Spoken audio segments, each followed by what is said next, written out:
Hello বন্ধুরা, আজকে একটা নতুন আলুর সুন্দর একটা রেসিপি দেখাবো। আপনারা কল্পনা করতে পারবেন না শুধুমাত্র আলু দিয়ে যে এত সুস্বাদু রেসিপি হতে পারে। এটাকে আমরা বলি নতুন আলুর দম। এটা শুধুমাত্র নতুন আলু দিয়েই করা যায়। পুরান আলু দিয়ে এটা একদমই ভালো হবে না। কিন্তু এটার বিশেষত্ব হচ্ছে আলুটাকে ঠিক এভাবে সুন্দর করে কাটতে হবে, নইলে এটার আসল মজাই পাওয়া যাবে না। এভাবে কেটে নিয়ে আমি এটাকে লবণ দিয়ে পরিষ্কার করে ধুয়ে ঝরঝরা করে নিয়েছি, পানি ঝরিয়ে নিয়েছি। এখন আমি এটাকে একটু সিদ্ধ হতে দিব। হালকা ভাপানো হয়ে গেলে জল ঝরিয়ে নিব। এটা ভাপানো হয়ে গেছে প্রায়। এখন আমি একটা সাজিতে এটা জল ঝরিয়ে নিচ্ছি। এবার আমি তেলে ফোড়ন দেব। তেলে আমি শুধুমাত্র কয়েকটা শুকনো মরিচ আর কালো জিরা ফোড়ন দেব। চুলাটা জ্বালিয়ে নিয়েছি, তেল গরম হচ্ছে। এখন আমি কালো জিরাটা দিয়ে দেবো। এই তো, সাথে কয়েকটা মেথি থাকলে আরও ভালো হয় কালো জিরার সাথে। তারপর ভাপানো আলুটা দিয়ে দিব। তার আগে আমি একটু নেড়ে চেড়ে নিচ্ছি, যাতে মরিচ এবং কালো জিরা ভালো মতো ফুটে ভাজা ভাজা হয়।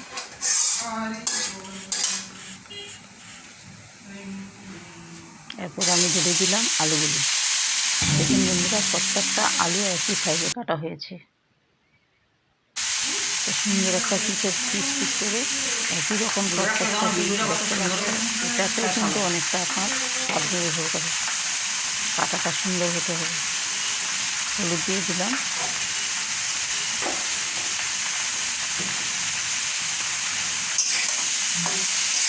এভাবে নাড়তে হবে কিছুক্ষণ। একটু সামনে এখন এই আলুর দমটা আপনারা রুটির সাথেও খেতে পারবেন, ভাতের সাথে খেতে পারবেন। একটা অসাধারণ টেস্ট। শুধুমাত্র আলু দিয়ে তো সহজ একটা সুস্বাদু রেসিপি হয়। আপনারা এটা নিজে রাত্রি রান্না করলে বুঝতেই পারবেন না। তার আগে আমি কী করলাম, মাঝখানে আলু ভাজতে ভাজতে ধনে পাতার মধ্যে লবণ দিয়ে ভিজে রেখে দিলাম।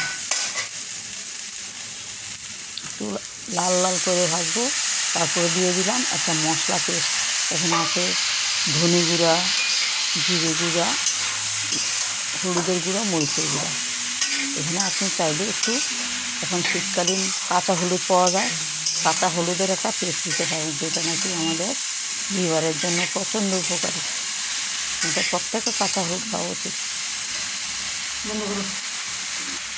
কিছুক্ষণ মশলা দিয়ে ভেজে লাল লাল ভাব আসার পর আমি এখানে জল দিয়ে দেবো।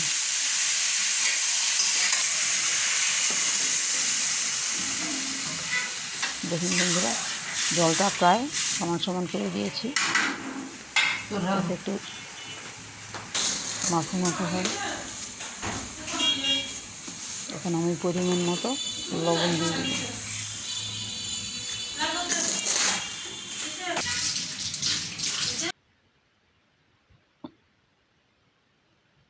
কয়েকটা কাঁচা মরিচ দিয়ে দিলাম সুন্দর হওয়ার জন্য।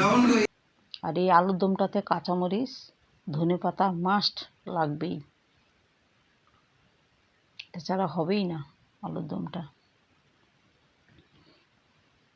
এখানে আপনার পেঁয়াজ, রসুন, গরম মশলা কিছুই লাগছে না, খুব অল্প মশলাতে এই রেসিপিটা হয়ে যাচ্ছে। আমি এখন চুলাটা একটু কমিয়ে দিয়েছি, কারণ ঝোলটা যেন একদম শুকিয়ে না যায়।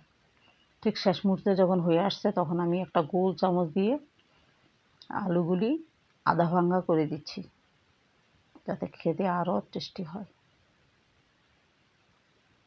এভাবে কিছু কিছু আলু ভেঙে দিলে ব্যাপারটা অনেক মজাদার হয়।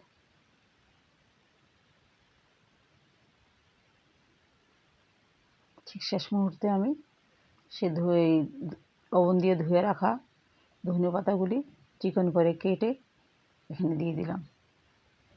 বন্ধুরা, প্রায় হয়ে গেছে আমার আলুর দম। আপনারা খেয়ে দেখবেন এটা তৈরি করে। অসাধারণ একটা রেসিপি, খুব কম সময়ে